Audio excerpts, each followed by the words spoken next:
Welcome, everybody.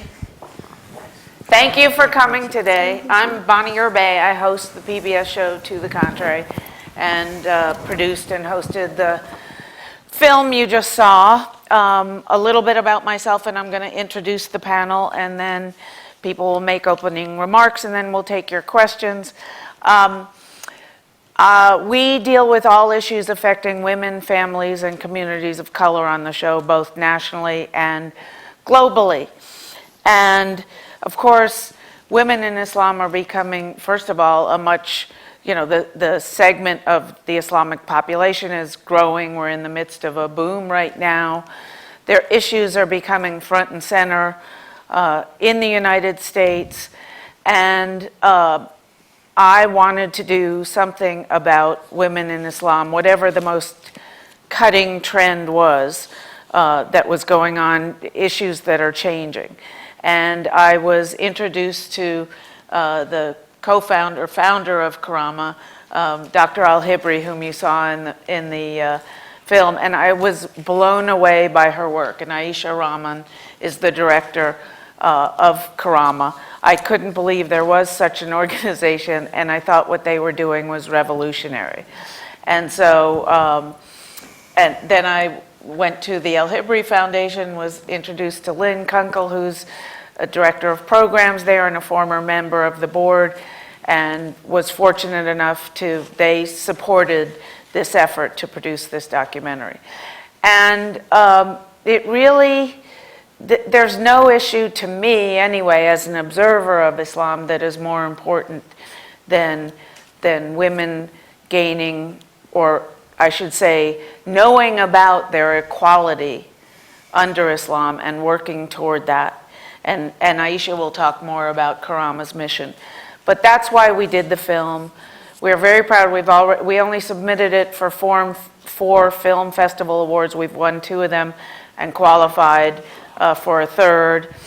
I think this is the kind of coverage of women's issues that you will see nowhere else on the internet, on TV, globally, and we're very proud and honored to have been a part of it. Next to me is Aisha Rahman, who is the executive director of Karama, an organization whose website you definitely have to check out, and she will tell you more about what the organization does. Yeah, okay. I'll introduce the others as we're done. Well, thank you all for being here. Thank you for your kind remarks, Bonnie. It was a pleasure working with you and your team to film this work. And I think Dr. El-Hibri is working on this scholarship, and I'm probably going to talk about her a lot. She's been an inspiration to me personally, and the other founders of Karama really have instilled in me and our team and everyone that comes through Karama's doors the power of education. In fact, what Bonnie just said, that Muslim women should know about their equality, and a joke that Dr. El-Hibri makes often is that men and women are actually not equal in Islam. Women are much more favored in Islam than men. And so when you find out, and we don't need to get into all of the nuances, come to Karama, learn more about us, come to our website, www.karama.org.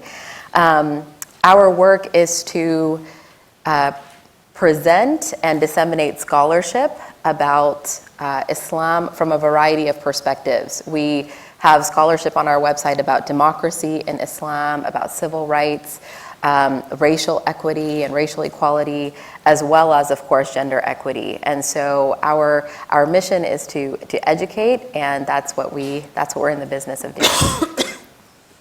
All right, terrific. Next is Lynn Kunkel, Director of Programs for the El-Hibri Foundation. I will introduce Susan and Oma before we, excuse me, Manal, before we get going. Lynn is Director of Programs, former member of the board of the El-Hibri Foundation, whose mission is, among many other things, peace, justice, social justice, and improved interfaith relations in the United States. Manal is a regular panelist on To the Contrary, I'm very proud to say, but more importantly, she's acting vice president for the Middle East and Africa Center here at the USIP. She's been long involved in elevating the status of Islamic women and other women in developing nations. Before she came here, she worked for Oxfam, where she responded to humanitarian crises in Palestine and Lebanon. And Susan Hayward, give me a second here, is Director of Religion and Inclusive Societies, Center for Governance, Law and Society here at the U.S. Institute for Peace, and she coordinates the Institute's overall programming in Burma and Myanmar. And I'll let people say more about themselves when they do their own introductions. Go ahead, Lynn, please. Thank you very much, Bonnie. It's a privilege to be here on a panel with such amazing and distinguished visionary change makers, and I want to thank USIP as well for providing a platform for these important topics to be heard and for these conversations to be continued. The El-Hibri Foundation is a private family foundation. We're based here in Washington, D.C. We were founded just prior to the events of 9/11, so we're still a relatively young foundation, but our focus is promoting peace education and respect for diversity. But what I think makes our foundation unique is that it's founded by an American Muslim family foundation, so we are very sensitive to discrimination against Muslims, and we are quite sensitized to the issues besetting and challenging the community as well. So, you know, the work that we do primarily through grant making, but as well as internally managed programs, is really looking to help develop the skills to navigate across difference and communicate effectively, find common ground, with the idea of then collaborating and you know, networking for the greater good. And I think what was really important to us in supporting this work is that the issue of Islam and women is one of the more contentious areas of misperception and misunderstanding about Islam. It's a dominant perception among non-Muslims that Islam is authoritarian and paternalistic and anti-women, and it has a number of really destructive implications. So it's not only a stereotype that's been expounded upon, but it also, for people who are sensitive to anti-Muslim discrimination, they stay on the fence, essentially, because they don't want to be aiding and abetting a tradition that might be harmful to women. And so it's vitally important to allow Muslim women to speak with their own voices and to share their perceptions and share their own struggles. I think it's important for us to separate Islam from Muslims. Islam is a tradition, it's a set of beliefs and values and goals and ideals. And Muslims are the inheritors of the tradition that are constantly, as all religious traditions are, struggling to implement those ideals. And so to clarify that is something that's very important, and to allow American Muslim women, our focus in grant making is domestic. To give a platform to speak in their own voice is a critically important part of not only helping, empowering Muslim women to be agents of change and restoring this vision of Islam, principled equality of Islam, but it also helps to reduce discrimination when people understand the issues and the narratives taking place. So we're absolutely delighted to see this documentary done, and so expertly done, and handling these nuances, a very complicated topic, very well. Thank you. No. Thank you, Lynn, and that helps set up my introduction a little bit. So from a very young age, I was very, into social justice issues. I was almost obsessed. I remember from elementary school really just following, reading, and being very interested. And I grew up in South Carolina, so there was a red line. When it came to anything that touched my religion or touched Islam, that's where we stopped. We didn't question, we really kind of just accepted what was taught. And there were 4 women, and Aziza El-Hibri was one of those women. Nigeria, from Aisha from Nigeria, there was Umayma from Egypt, and Sharif al-Khatib, who's one of the founding mothers in American Muslim community. And along with it was Aziza, when I was very young, saying some pretty silly things about women in Islam, just puppeting what I had been taught. And those 4 Muslim women pulled me aside and said, look, it's okay to be critical. It's not ours. It doesn't belong to Islam. And so you're defending a lot of things that we actually don't own. And it really shaped how I was able to begin to approach not only learning my religion from a spiritual perspective, but also my work in social justice and development, humanitarian, and more recently in peace building. As I started off, there's a lot that's being done in the name of Islam that causes me pain. What's more painful is all the good work that's being done because of Islam that gets no attention. And I think Aziz El-Hibri and a lot of what El-Hibri Foundation is supporting is among that good work. But I think that balance is really important. It's time where the Muslim community is being called on across the globe to bring out the critical hat and to hold accountable those who are using the name of Islam to do a lot of violent action. And I think that that's one of the things, one of the balances that we're getting right, knowing what's ours and also knowing what to call out so that we can be part of stopping it. Well, thank you, first of all, for inviting me to be a part of this, and congratulations to both of you for producing this documentary. I think it's wonderful what Karama does, but also bringing more attention to these kinds of efforts, both within the Muslim world and beyond it. These efforts to engage with religion as part of the larger effort for gender equality is incredibly important for the obvious reasons that religion is often drawn on to obstruct gender equality. And so you need to be able to engage with religion in order to transform some of those barriers, but for other reasons as well.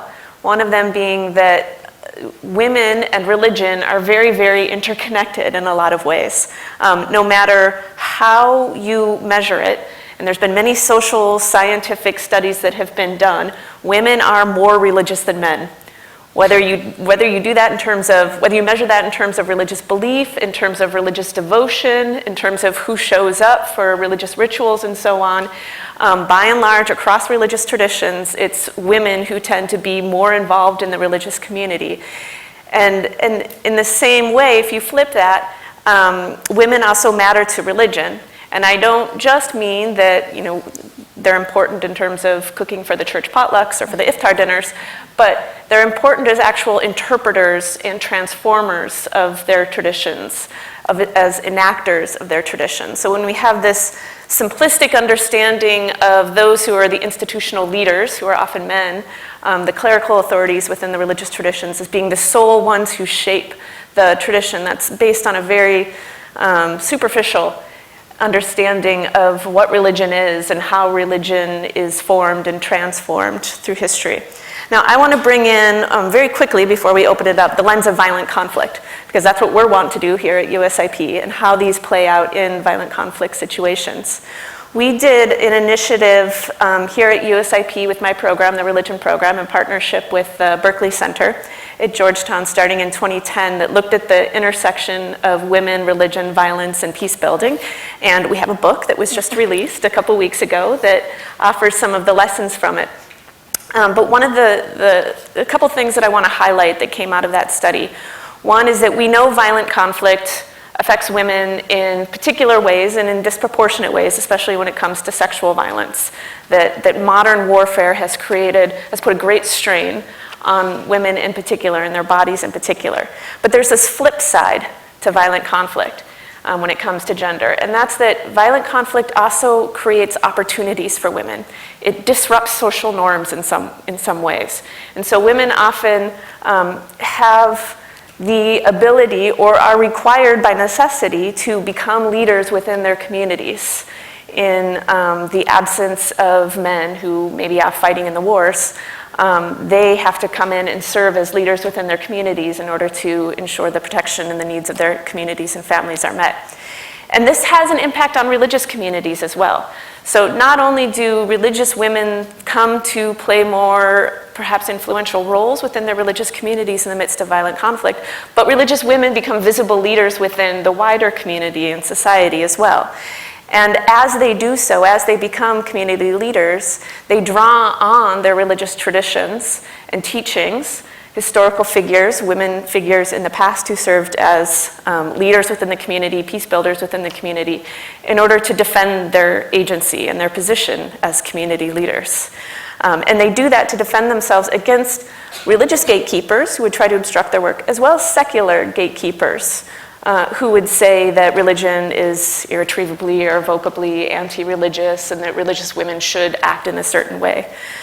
And this is important for transforming religious traditions and understanding. So violent conflict can actually create the opportunities for some of this creative, interpretive work that I wouldn't say is reform, but more going back to original sources, a retrieval of teachings that are within religious traditions. And another just quick anecdote that I want to share from one of the case studies in this book from Israel-Palestine is the ways in which some of the work that's being done there that's similar to what Karama is doing in terms of looking at the tradition and understanding how the Islamic tradition has been interpreted in ways that have reified male privilege or male dominance. When the women who in this Palestinian village have studied the tradition and the evolution of the tradition in that way and brought that gender analysis or lens to the tradition, it's actually opened up their analysis and understanding of power dynamics generally within the wider society. So getting that gender analysis, understanding how even something as sacred as religion can be interpreted in ways that bring in human fallibility, human privilege, and so on, allows them to also look at majority, minority power dynamics, at political dynamics in ways that bring that sort of critical lens and fuel activism in a larger sense as well. Fabulous, thank you. I first want to ask the audience, we'll open it up to questions in a minute. I do want to ask the panel one or two questions first, but if there are members of the Georgetown or GW Muslim Student Association present, if you all could raise your hands, because I specifically want to direct some questions to you. I see no hands up, okay, all right. I'm still sleeping. Anyway. Or webcast. Right, exactly, or webcasting as well, please. Anyway, so you talked about women, women, Islamic women in the United States having an incorrect view of their rights and place and power in Islam. How do you counter that? I think it's globally. A lot of times what we're finding is that, it's something that I call religious illiteracy in general. The understanding of the role of religion for a long time has been divided out between public and private. And so the teaching of religion has been absent from a lot of schools and a lot of discussions in the public field. And so that really limits people to understanding religion as their parents are teaching them. And I'm speaking specifically about immigrant communities, which is my experience, because I think that there's a lot of layers when you're talking about American Muslims, particularly if you look at some of the more, the American Muslims who've come since the beginning of the creation of America. I'm talking about the immigrant experience where Islam is taught very much at the time that the parents have left. So, my parents left Palestine in the 1960s. And so I've been taught in 1960s Islam. It didn't necessarily progress the way it's progressed in other cultures. You find that in rural areas. So for example, in some really remote areas in Hadramaut, or when I was in southern, like in Karbala and Najaf in Iraq, I was being told things like women can't work, even though I learned that all of that is not part of Islam. And so there are certain things that we're being taught that's more within a cultural patriarchal system that is being taught as Islamic tenets. And once we start to really know the religion, it's incredibly liberating, which is where Aziz El-Hibri and Karama's work, and there's women living under Muslim law, there's several organizations that help capture what does Islam actually say. And I found that just in terms of a lot of the work that we're doing on the ground to be the most useful versus simply quoting, which is equally important, UN Resolution 1325 or CEDAW. It doesn't have the same traction in the field the way you are when you're quoting Islamic texts. And Susan, are there any findings in your book that pertain to that question? I'm sorry, to the question specifically. How is women's rights as they see themselves in Islam, is there a more educated view in the U.S. than there is in other countries, or what is USIP doing to try to Yeah. expand that education. I wouldn't say that it's necessarily there's more of that in the US than there is in other places. There's incredible work that's being done within the Islamic world that has put women into in some ways, even more influential leadership roles than in other religious traditions with which I work, particularly Buddhism, for example, Christianity, a lot of Christianity. A lot of the Christian world doesn't allow a lot of space for women to serve as religious authorities, but within the Islamic world, you have women serving as jurists, as Sharia judges, as televangelists. In Egypt and other places, you have women issuing fatwas and so on. And so there's a lot of precedent for Islamic women receiving the kind of education and support they need to be seen as religious authorities. One thing that did come out of this study is just how important is that religious education, though, because whereas women can study the texts and the traditions on their own with one another and so on, it's the actual going to the institutions and the schools and getting some of that institutional authority that has a lot more sway in terms of shaping norms, both within the tradition, but then outside of the tradition in society as well. So that was one of the recommendations that came out of this, was to strengthen religious education for women, across traditions, not just in Islam. I would argue also, just to kind of piggyback off of that, I think one thing that we see a lot, and I can talk personally about my experience as well. I grew up with an immigrant family as well, and I reflect a lot on my name and the story of my name and how I was named. And Aisha, for those of you who know the Islamic tradition, was a very powerful woman and one of the first scholars of Islam, much more learned than many in her community, responsible for teaching men and teaching women about the tradition. And this is kind of going off of what both Manal and Susan have said about really going and looking back at authentic sources and getting inspired by the tradition from 1400 years ago, as opposed to modern examples, of which there are many as well. And I would say that the disconnect in the US a little bit is that families, if I could speak generally, are doing a pretty good job of teaching their kids about Islam and teaching about gender equity, but we're not seeing it necessarily in the institutions. And so, if a woman like me, who's inspired by the legacy of Aisha, will then go to the mosque and I'm told that I, have to go in through a back door, for example, it doesn't ring clear to me that there's a disconnect in the knowledge that's being given, maybe to the men, maybe to young boys, and to institutions. And I think that the Muslim American community is very involved in addressing these issues. And I would say that there is a institutional push for education and a balanced view of going and looking back at authentic sources. So that's the hope that we're going to get there. And Lynn, your thoughts? Well, I can just say briefly, I think it's interesting that you mentioned whether there were MSAs that were here, because college campuses are often these huge intersections where, Muslim students, female students, encounter this huge diversity of interpretations of the role of women, what they should be and not be, and it can be a culture shock because it's not the way they were raised or the way they were brought up, and yet they're being told authentic Islam is this, that, and the other, and it can be a traumatic experience, and it's also an opportunity for education on college campuses. A major push globally that started just maybe 5 or perhaps 10 years ago is bringing men into the discussion, involving men. You have had events here at USIP about organizations that do this, that not in Islam necessarily, but perhaps also in Islam, and I'm just not aware of that. But what is the role of advocates for women in Islam to also talk to men and point out to them where their understanding of what's in the religion and what is cultural needs to change? I know that you, for example, Dr. El-Hibri has told me that Karama takes a very gentle approach. The idea is not to ruffle feathers, not to upset anybody. It is to educate. Yeah.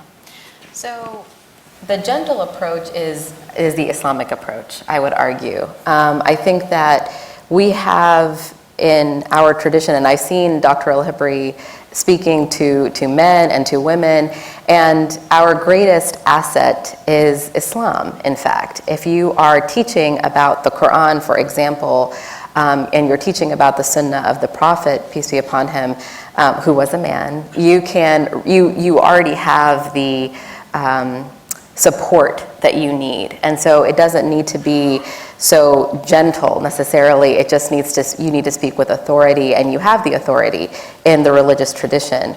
Karama educates men and women.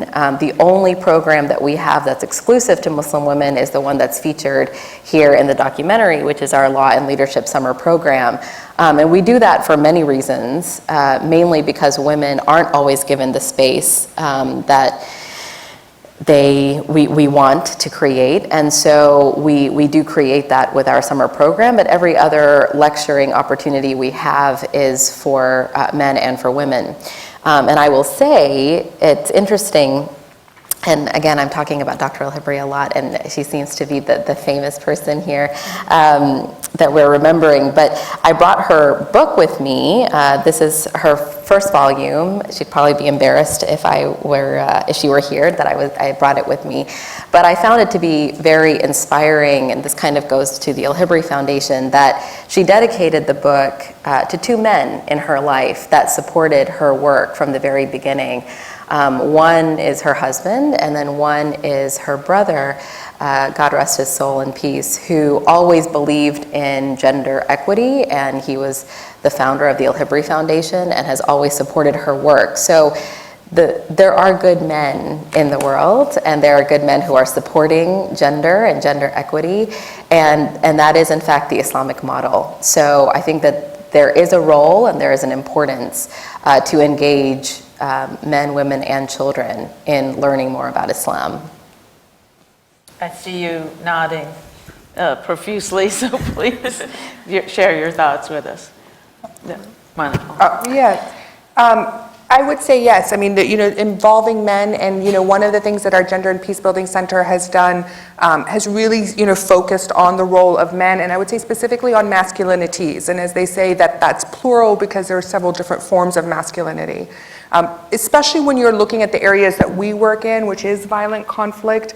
So, the two things that are often defined as masculinity, particularly in my part of the world, which is Middle East Africa, is the ability to provide and to protect. And so in violent conflict, you've stripped men away of their two core definitions of masculinity. Not that I agree with that definition, but that's the overall. So, being gentle is very important because they've already been stripped away from what is seen as a core definition of masculinity, and that can put them in a position of defensiveness and wanting to be more aggressive at the slightest bit. So it's very important it's incorporated in programming. When we do conflict resolution, when we're looking at negotiations, we're always looking to make sure that we're not we're not creating a divide by, just focusing on women and leaving men out. And this is particularly important too when you're looking at development programs like microcredit or other areas. The other area, I think Susie already touched on, is new social contract. So you can have a full contract without men being there for the negotiations. And I would say it's also when we forget men, we're putting a lot of pressure on the women.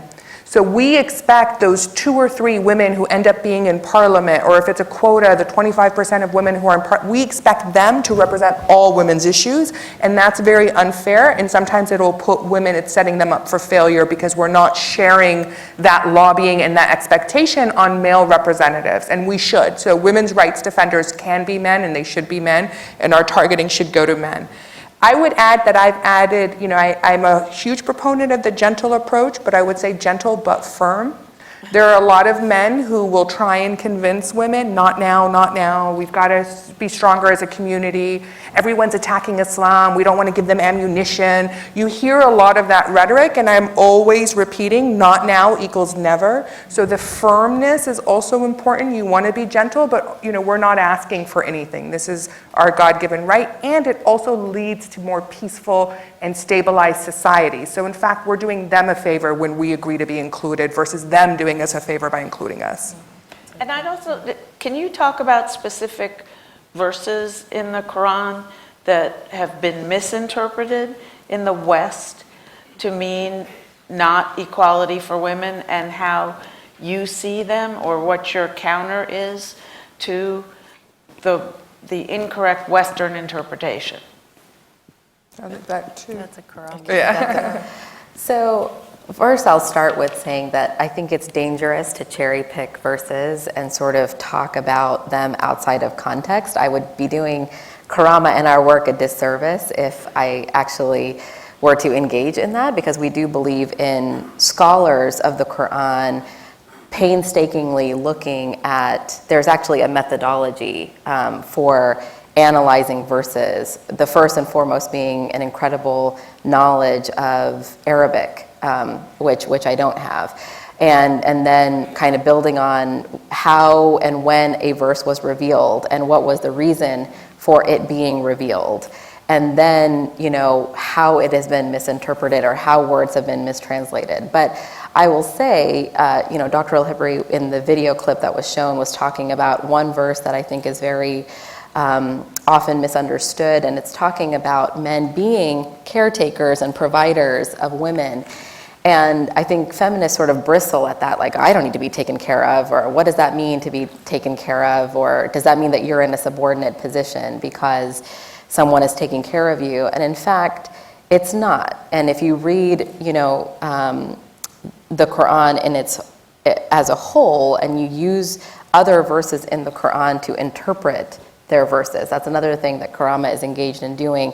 The Quran explains itself, and it talks about how men, for example, have an obligation to support women and children and others in their family financially, whereas women do not have that obligation, for example. That's one of the ways that I was talking about men actually being disfavored as opposed to women being favored in Islam. Any money that a woman inherits, that she earns, is hers and hers alone, and she has no obligation to support anybody with that money, for example. And so many will bristle and say, well, you know, women inherit less than men. Well, men actually have to use their money for people other than themselves. Women don't. And so in the end, they actually benefit more. So these are just kind of, you know, broad strokes on some of the things that we explore in much more depth at Karama. And again, I encourage you all to come to some of our educational programming to get into these nuances a little bit more. So what I can do, Bonnie, is give you an example of how this gets lost in translation when we're looking at programming in the field. So for example, in Iraq, because of, you know, Rijal Qawami, because of the verse that was just quoted, there was a popular perception among the Coalition Provisional Authority, which was the US-led authority, that Islam doesn't believe in women leadership, which sometimes gets translated into no woman judges. And so despite the fact that in 2003, one of the people who was appointed to be sworn in as a new judge was a woman, the CPA decided not to swear her in, saying that this would offend the Islamic tradition. So what the judge did, who was from Najaf, so she came from a very holy city, she went to Ayatollah Sistani's office, who, you know, has a lot of moral authority across the South, and asked, he said, I'm being told that women can't be judges because of Islamic tradition. And Ayatollah Sistani came out, and very rarely at the time was he giving written fatwas. He was only giving verbal fatwas. He actually came out with a written fatwa that said that she could be sworn in as a judge. It was the US-led CPA that decided not to uphold the fatwa by the Ayatollah, which has, you know, moral authority across the region, because they didn't want to offend a very small group of sadras who were doing protests. So again, you can see where it gets lost in translation when we adopt stronger religious or cultural relativism more than the region. Another example is in Yemen, where, you know, there is a lot of discussion across the Muslim world about the age of first-time marriage, and, you know, people use the example of the Prophet's wife, Sayyidatuna Aisha, to debate the age. And so there was a huge campaign. As we know, Yemen has one of the worst statistics when you're talking about maternity, about birth rates. I mean, it's absolutely horrific. It's the lowest in the region and among the lowest in the world. And so this campaign on early marriage, and part of it include traditional birth attendant training, was absolutely essential, but people were pushing back, the religious leaders were pushing back. When we went and had conversations with some of the religious leaders, it was the word early that they were disagreeing with because they felt it entered into a jurisprudence debate. And so I asked, well, here's this thing that's causing harm. How do we deal with it if you're not willing to issue a fatwa and embrace this campaign? And so their advice was take out early and replace it with safe.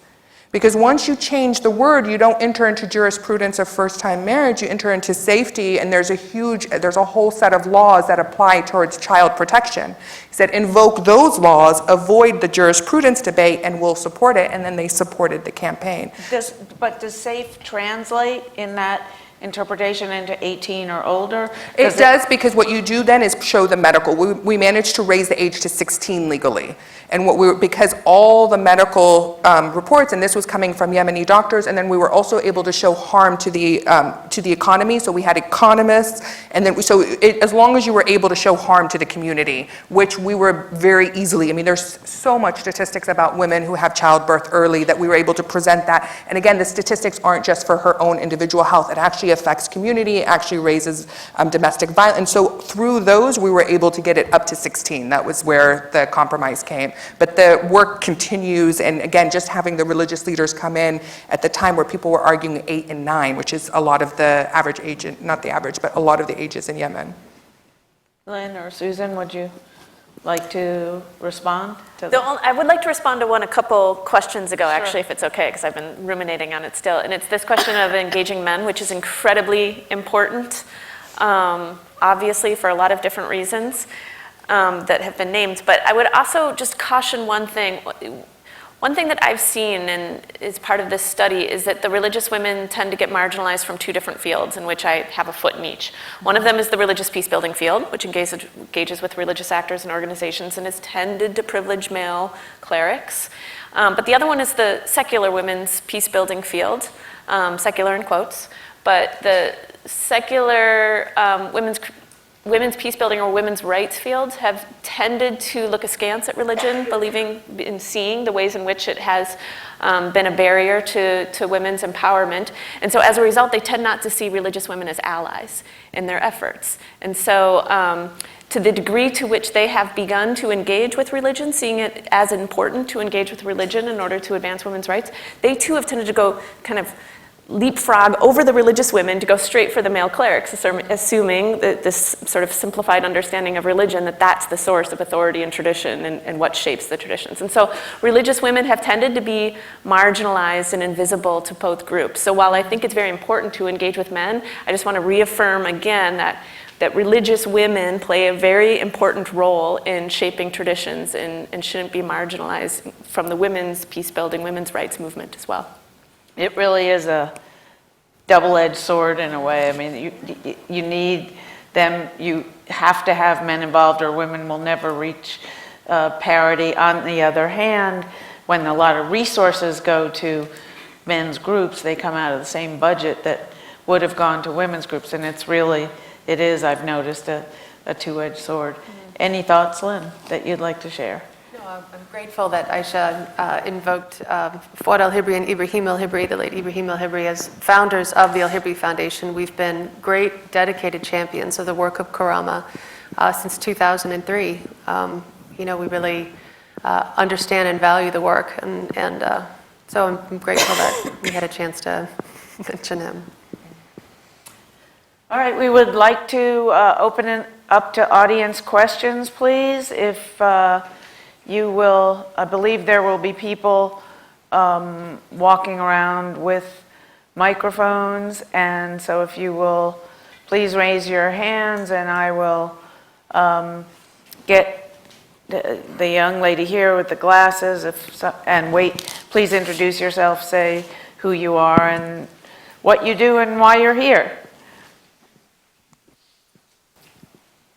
Hi, my name is Manal. I'm an international affairs major, and I'm Muslim, so I really wanted to come and see this whole panel. My question is for the Karama Foundation as well as USIP members such as Manal and the highly esteemed Susan as well. For when you go deal with women in other countries such as Iraq and Palestine and Lebanon, we live in a society where if you were to teach me a different way of Islam and interpreting it in a different method, I am able to live in that sense. Like, I'm able to carry out my new way of thinking of Islam safely. They don't. So how do you kind of counteract the fact that, yes, you can teach someone, but they're living in a region where they can't fully like live, if that makes sense, safely and carry out like their thoughts and their aspirations? Good question. Go first with that. So you saw a little bit of the clip of our work in the Maldives, and I think I'll use that as an example. Karama is a global organization. We do education globally. And I think it's not, so the first step of really affecting change is education. So you have to believe it in your heart that this is actually what Islam is saying. Otherwise, you're not going to be, in my opinion, this is my opinion, you're not going to be inspired to really advocate for that and impact change. So the first step is you yourself having knowledge and figuring out what's right and being analytical. So I think that one of the things that Dr. El-Hibri was talking about in the clip is that in our education at Karama, we don't want to just tell you what Islam is. We want you, the global you, to be able to listen to others who are telling you what Islam is and be critical and analytical in how you're thinking about that to see if it makes sense to you. Not to say that you would offhand disagree, but maybe you do, maybe you don't, and you need the tools to figure that out. Once you do that, you actually can look at laws, for example. So Karama is a legal organization, so I can speak about that from a legal perspective. In the Maldives, we were actually invited to talk about their women's protection bill, which tracks pretty similarly or closely to VAWA in the US. And it was interesting because they say that they are governed by, and that bill was inspired by Sharia. And when we looked at, some of the nuances of how that law was going to be implemented, it didn't track with what our interpretation of Sharia was. And so we engaged in education and advocacy to judges, for example, who had they were very senior level judges who were sitting with our scholars, and Dr. El-Hibri was with me on that trip as well, and talking about divorce, for example, in Islam. And does a woman have a right to divorce? And if there is harm, like if there's domestic violence, is she entitled to her the bridal gift or the mahar?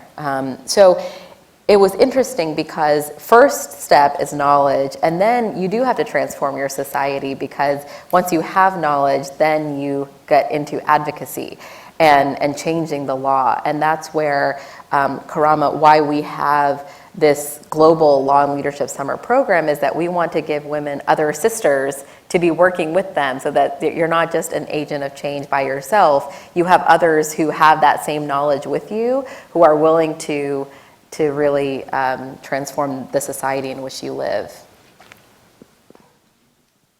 Other responses, please. I would add that, for me, when I go in, I don't see myself ever teaching or, even training or anything, particularly on Islam. I'm not a scholar. And I tend to fall, when it comes to Islamic law and Islamic Sharia, I tend to fall a more traditional line in terms of believing that someone has to have ijazah and stuff like that, which I do not have. So I'd be very hesitant to provide any type of ruling or type of experience. But what I do is again, as a peace builder, as a negotiator, I ask a lot of questions. Understanding that, the most important thing across the board in Sharia is intent. What is the original intent of the law? And so I will ask, and usually I'll ask someone with ijazah, I'll just keep asking a series of questions until they get to a point where they understand the contradiction, and then they'll help with the ruling. My experience is if I point out the contradiction, or I come out kind of guns a-blazing trying to initiate change, the resistance is very strong. And a lot of times it has to come with people from moral authority. I mean, we do this in the security sector. We would never go into the Ministry of Interior or Ministry of Defense and start telling them how to run. We find people with moral authority to make the changes. And I follow that same approach with religion. Who has the actual moral authority? I love a line that one of the scholars I study under has said to me before, and he said, my job is to make you less vulnerable to the local imam. And I think that that's a very wise sentence from a scholar, because it kind of feeds into what Karama is describing. Like, by knowing instinctively, wait a minute, that's not what I'm taught, you may not actually be able to contradict the ruling or provide it. Now, I was, surprise, surprise, every now and then I get really into a moment. And I did challenge an Islamic scholar in Jordan, which then led to him calling me a murtadda, to an infidel, which in Jordan is illegal. And so I had to go all the way up to the Supreme Court to have the charges denounced, because I had contradicted him, which is something until now I insist was not Islamic. But it took 3 hearings before I was finally released. And so, that was just an important lesson for me to remember what your point, which is I'm not in America. When I'm making these statements, I have to be really careful, because they do have the final authority to label you that legally. I mean, I can call them all I want. I don't have any, jurisdiction or anything. And so it is important that when you negotiate, and the way you do it is done in a very sound way, where you're not actually putting yourself or putting the people, if you are doing training, into any danger. How long did that take? I'm just curious to get 3 it. weeks. 3 weeks, and the That's fast, though, right? Yeah, it was fast. I mean, obviously, because I'm American, it got to the forefront, and I was very lucky because the higher council was absolutely brilliant. And I told him I consider myself to have chosen Islam, like, even though my parents were Muslim. So it was actually, in the end, a very good thing, but it would have not allowed me to travel if I hadn't gone so fast. Is there anything in the book that addresses this question of, you get this knowledge, but you're overseas in a community that hasn't heard it yet and isn't really open to listening to it? What do women do? Well, I mean, the one thing that I've seen and struggled with time and again, being from the U.S. Institute of Peace, is just the sensitivity with which we need to work, so that we're also not putting at risk and not undermining the authority of and the safety of those who are doing this work on the ground. And so there is certain baggage that comes from being from an institute that has a connection to the US government, has United States in the title, has peace in the title, especially in some of the places that I work in South Asia. Peace building is seen as a euphemism for neocolonialism or Christian missionizing or all these kinds of things. And so we have to constantly be sensitive to ensuring that the ways in which we support, convene, bring people together, ask questions, and so on, is done in a way that doesn't, again, target the work that is being done by people on the ground, which is what we're supporting. We're not bringing in foreign interventions or actions, but trying to support those on the ground who are already doing the important work of peace building. That doesn't put them at risk, or doesn't get them painted as this is just a Western agenda to bring in elements that are foreign to the traditions into our context.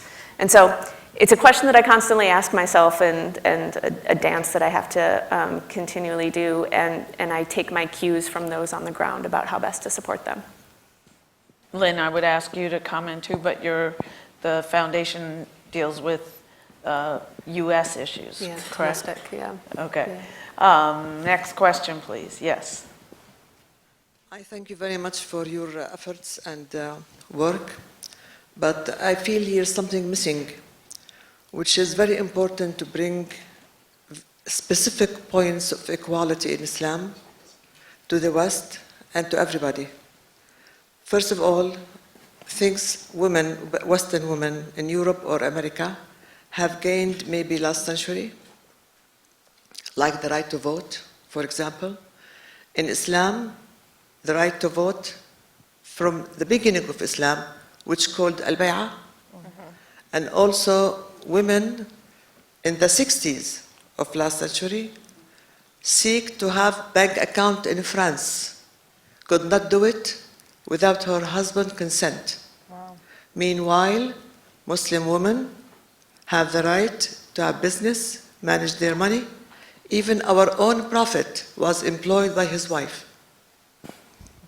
It's a very important point. Also, to keep women's dignity after marriage, she is to keep her maiden name. She doesn't take her husband's name, which indicate, in my opinion, especially in Europe when it started because marriage for women means men's owns her. She becomes one of his property. That's why she gets his name. Not out of respect, I'm sorry to say that. Meanwhile, Islam asks women to keep her maiden name. So you find in all Islamic countries, they have their maiden name. So that's why when she is divorced, getting married again, she doesn't have to keep changing her name from husband to husband. So this is keeping women's dignity. And also, women, like she said, Aisha said, she can work, but of course, with consultation with her husband. Because the very important thing in Islam is the small family. Because it's actually the asset of the whole society. If the small family is good, society is good. That's why it has to be coordination between the husband and wife. Does not have to be, the husband doesn't have to be in control. He has to consult, she has to consult. Our Prophet used to consult with his wife. And also he married one lady because she was very smart and she was wise, and her opinions were being taken by him. Also in a wartime, he has consulted with her and he took her opinion. Meanwhile, we find men now feel insulted if they ask their wife. So I mean, many things should be brought up, especially for Western society, to know the difference. That's why we have to concentrate on equality points, not to speak generality. Points. Islam does that. Western woman got it, I don't know, 1900 years later. Meanwhile, we have it more than 1450, 100 years. It's written there. So we have to bring it up. We cannot just keep talking general information. This is my point. Thank you. We do talk about that at our well, and this gets to the point of, research shows that when people talk to Muslims or they get to know Muslims, their perception of Islam just improves dramatically. It's just we don't have enough Muslim women to speak to everybody to change their perceptions, which is why a documentary like this is so important, because it provides that platform to amplify. And precisely the point that you're saying, we do need more of that. Absolutely. Any response or? I agree. I agree. I think there's not. And it highlights that last point I was making too, that the importance of not assuming that this is a Western agenda that's being brought that's not indigenous to the tradition itself. And that goes for the other religious traditions I work with as well. Sorry, I should have. I would strongly agree, but again, just highlight the reality that we lost it. So if we travel across the OIC nations, the Organization of Islamic Countries, so not limited to one region, if we look at OIC as a whole, and we look at the statistics that you talk about today, whether it's literacy, whether it's women in leadership, we are far behind. We've lost the tradition. And I like that you pointed out we're not talking about a reform, we're talking about a revivalism. This is often what I say, the word reform is misleading in Islam because then you're assuming that the religion was static, and it's never meant to be static. If you go to a revivalism, if you go to a reconstruction to the original structure, then you have the liberation. But that's the only thing I would add, because oftentimes, particularly, we're so proud of our tradition, which I know I am, that we then feel disconnected from the reality. And for people who don't know the tradition, again, for my neighbors in South Carolina, they're always calling and saying, you've always said this about Islam, but I'm seeing this being done. Help me understand it. And I'm lucky that they're calling me. I love those who call me.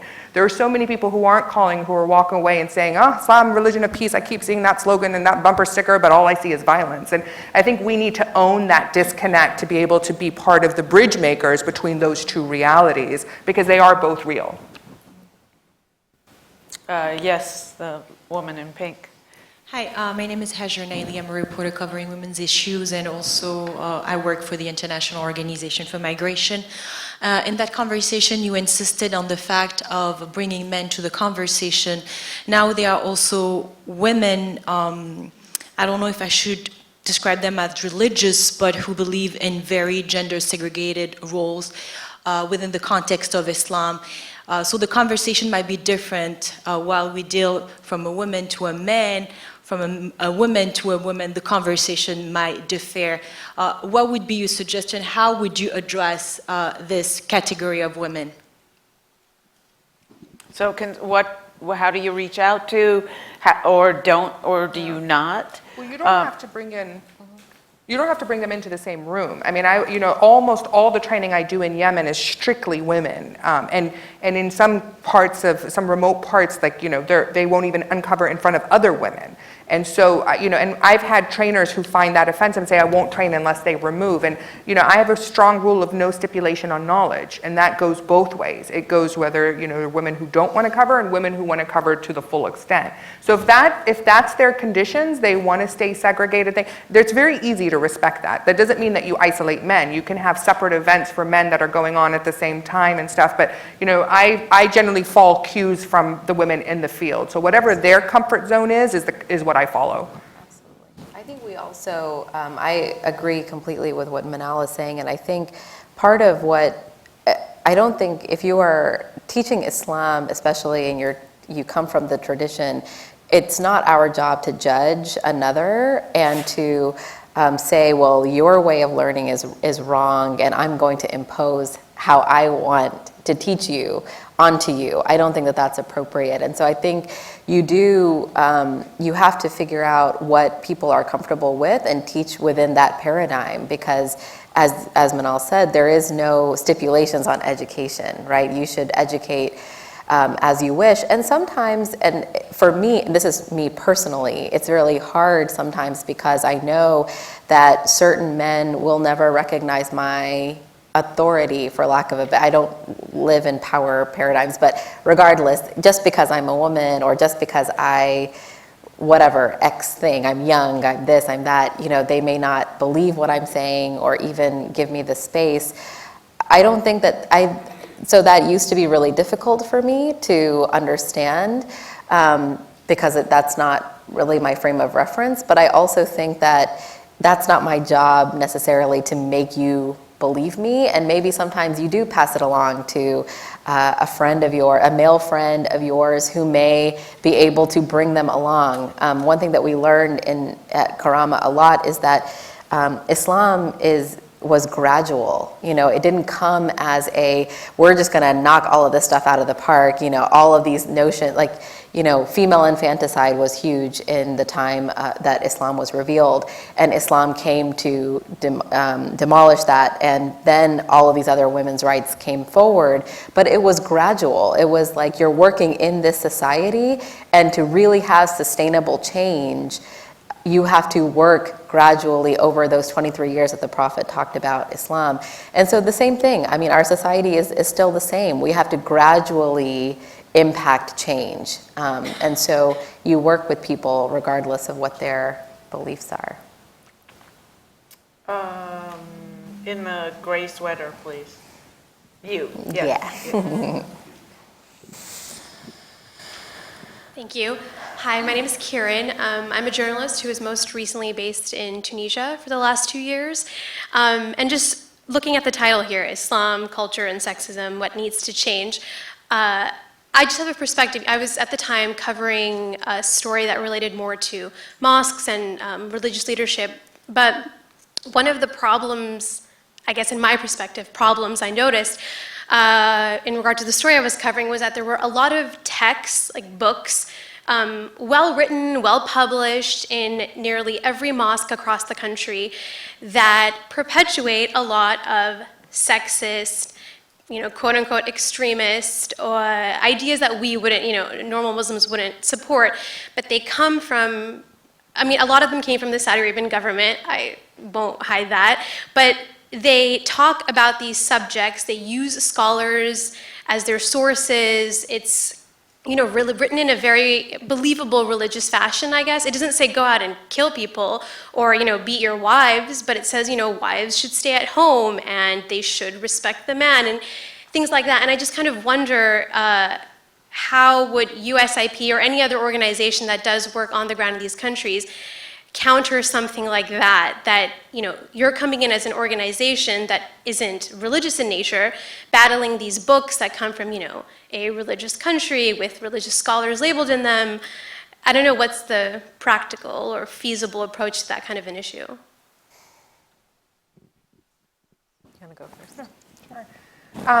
Well, I would say, you know, our job as USIP isn't necessarily to counter that specifically, but what we do is we really see the natural voices that are there, and it differs from place to place. So whoever's arguing in Cairo can't be the same person who's arguing in Alexandria, can't be the same person who's arguing in Minya. Like when I say local, I mean really local, not just country-wise. And, you know, we work with those who are naturally there, and we might just add a little bit of resources and technical assistance in terms of what's worked elsewhere. So, for example, with Iraq, you know, we would use Susie's experience as someone who works within the religion field, and she would really work with just sharing the different experiences and facilitating. So, you know, someone very much tied to the religion and peace-building world, not just, for example, me, who's more of a geographic expert or a civil society expert. We actually bring people who have the technical knowledge to talk about how to shift change. I think the good news, what you're describing, I hear everywhere. You know, Gulf in general, Saudi in specific, in terms of the texts and the funding. I was at the Islamic University, which is under the umbrella of OIC in Kampala in Uganda, and I was very curious to meet with the women, which were a few women on site, and that was actually their number one complaint, was they're saying, well, now that we're actually learning to read, we have questions about what we're reading. It's very different than what we know instinctively to be true as not only Muslim women, but African women. Like, we're powerful, we know that, and what is this text that's saying that's different? But I think what's interesting was that shift. Like, one woman in Kampala told me, she said, you know, the first verse is read. Now that I understand that, and now that I understand the power in reading, not only do I want to be literate, she's now training young girls to read and to read Quranic texts because they don't want to depend on the short, simple summaries that are being given by you know, particularly, you know, I'll just say the Gulf more widely because I don't think it's only one country. So, I also, I think that I don't believe in censorship. I think that, you know, the books are there, and whether you want to pick them up and read them is your choice. But I think women especially, and men who support women, have an obligation to propel female scholarship, particularly about Islam. So I think I mentioned when I started that Aisha radiallahu anha was one of the first scholars of Islam, and she taught Islam. And the reality is, and this documentary shows how many women jurists and scholars there are that are writing about Islam.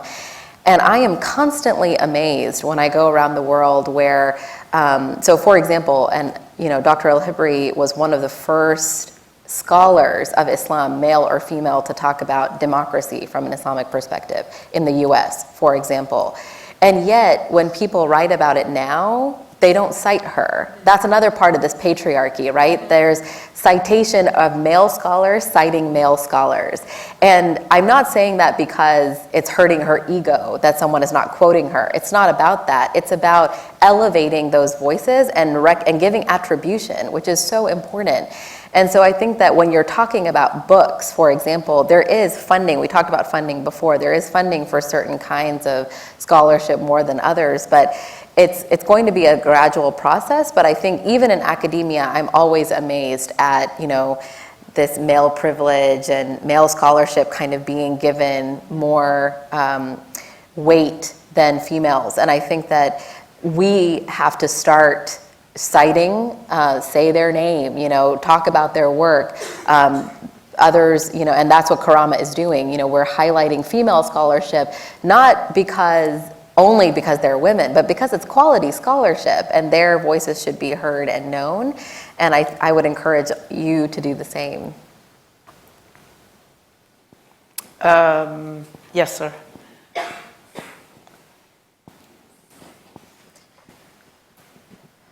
Thank you. My name is Akbar, former World Bank official. First, I would have thanks to all panelists. There was a couple of comments on right to vote and democracy and women and Muslim country as leaders. I don't have a question, just a comment that in Pakistan we had two-time elected Prime Minister of Pakistan, Benazir Bhutto. Also, there are reserved seats for women in both houses, in the Senate and National Assembly. and there are more than 20% parliamentarians. They come on reserve seat, and in addition, they are allowed to, of course, compete in the open contests. I would strongly encourage other Islamic countries to follow Pakistan. Thank you. Thoughts on that too? I mean, we actually have done a fair amount of coverage of women leaders around the world. We were privileged to interview Prime Minister Bhutto at the UN conference in Beijing in 1995, and what a woman she was. I was so sad when she was assassinated. She would walk into a room and just light up the world. And very impressive, brilliant. But please talk about that. I mean, why, for example, has Pakistan had women prime minister and the US hasn't had a woman president yet? And why don't Westerners take that more into account? Your thoughts, Manal? Well, I mean, why Western women don't take that into account is a hard question to answer. I think generally when you look internationally in terms of U.S. representation compared to other countries, we tend to be and it's not just Pakistan. I think there's at least 5 other Muslim countries that have had female leadership. Bangladesh, there's Indonesia, I think Turkey. Sri Lanka. Sri Lanka had a mother and a daughter in opposing Kosovo parties. just recently. Right. Yeah, so you have that trend, and it's very interesting to see. I think it's again a hard thing to say. I just would go back to the idea that women's leadership doesn't always equal women's rights. So just understanding that distinction, both equally important. Very important, I think, just for a young girl, even if it's the worst woman in the world, to see a female sitting there, a young woman knows that one day that she can be her, so that can be her. So I think it's very important, but it doesn't equal women's rights. And so, just understanding that those are 2 different goals. Any other thoughts? All right, next question, please. Yes, right here.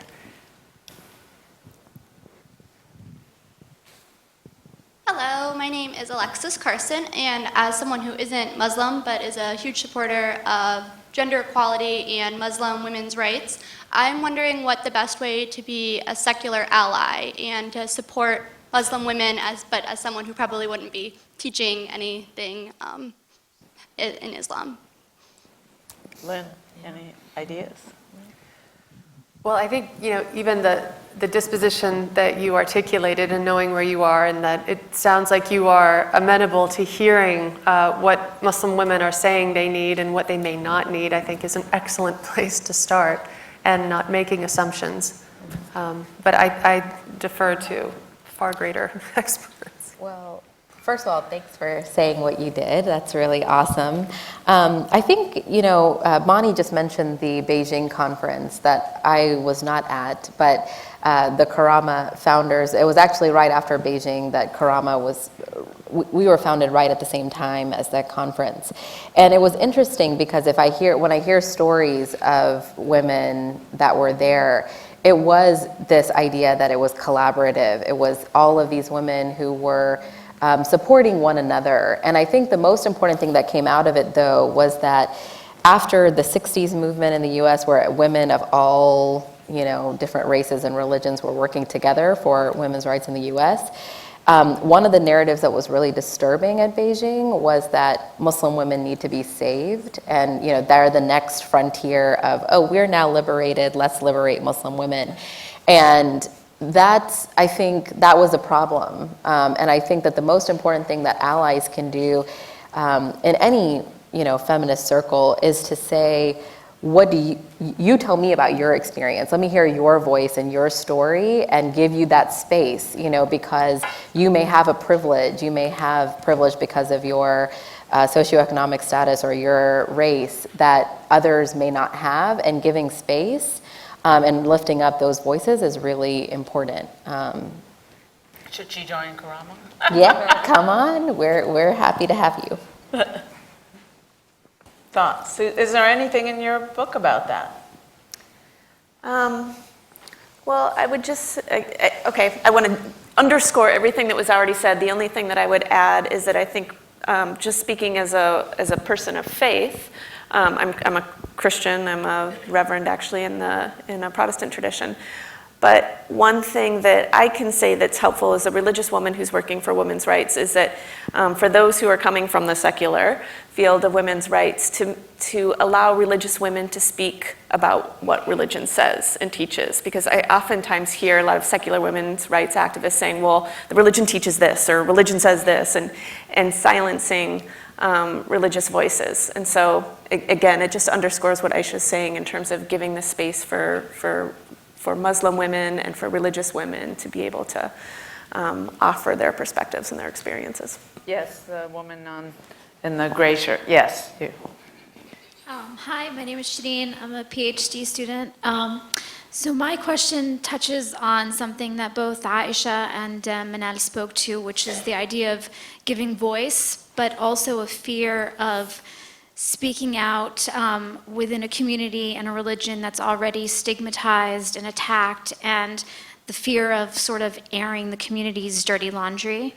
And I wonder about the practical implications of that, particularly for the Muslim American community, in terms of domestic violence, sexual violence, things of that nature, where there is a fear of speaking out because no one wants to air the dirty laundry of a community that's already under attack, and sort of how do we counter that, especially, I mean, this is an experience that isn't necessarily specific to Muslims, but rather just marginal communities in general.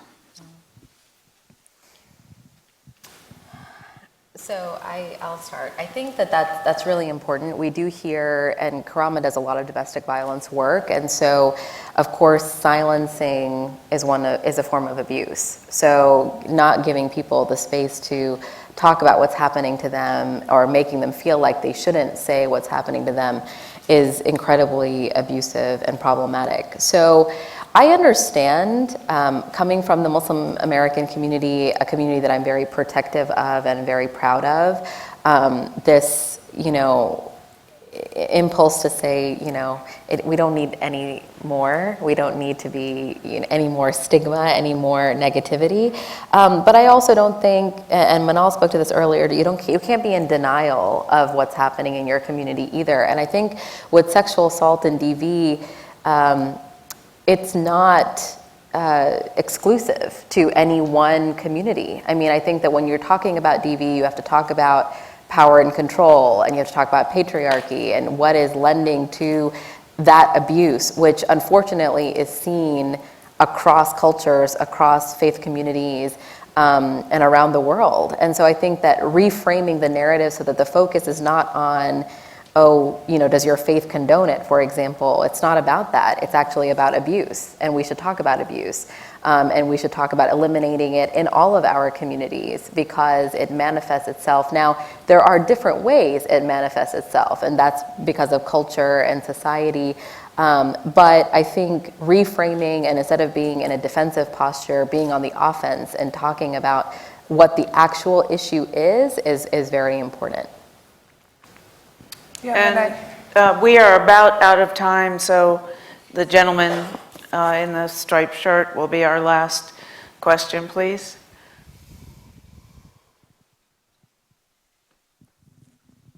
My name is Amin Mahmoud. I'm activist, political activist, but interested in religion. Of course, as an Egyptian, I remember my mother, or all the mother is running everything in the household, leading the community in general.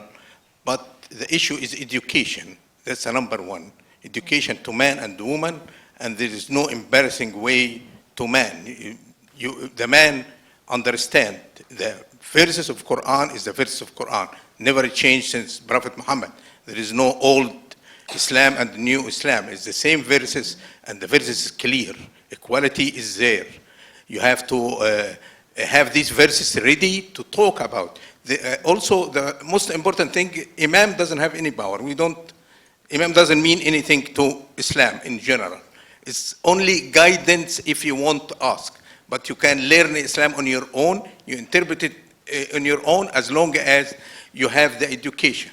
The problem in the Middle East is supporting dictatorship in the area which happen to go against women most of the time, like Saudi Arabia, Egypt, and so. And the United States play bad role on that.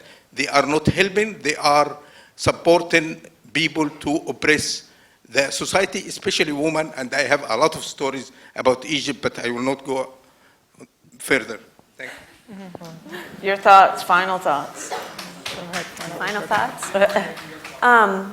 Well, one final thought I'll just throw out there is that I love theology done by women. I love theology done by many men as well, but I particularly have come to really appreciate the ways in which the women experience the divine and bring that experience and their perspectives into the way they do theology and legal interpretation and so on. And this is across traditions. And I think when you bring this, again, bring the violent conflict lens back into it, women have different experiences in violent conflict. They have different experiences in life. And so when they bring those perspectives to the Quran, to the Sunnah, to Buddhist texts, to Christian scriptures, and so on. They have different lenses and experiences that they bring to the particular interpretation. And if we want to understand the fullness of God or divinity or truth, seeing that perspective and interpretation helps expand the horizon of the divine.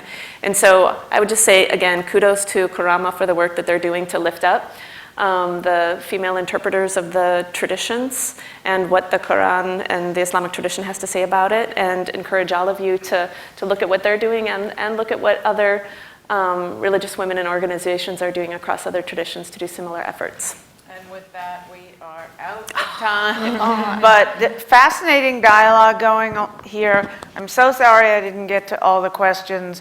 Let's keep the discussion going. It's really important, network through USIP, and please join Karama, and we'll keep this talk going. Thank you all for coming today.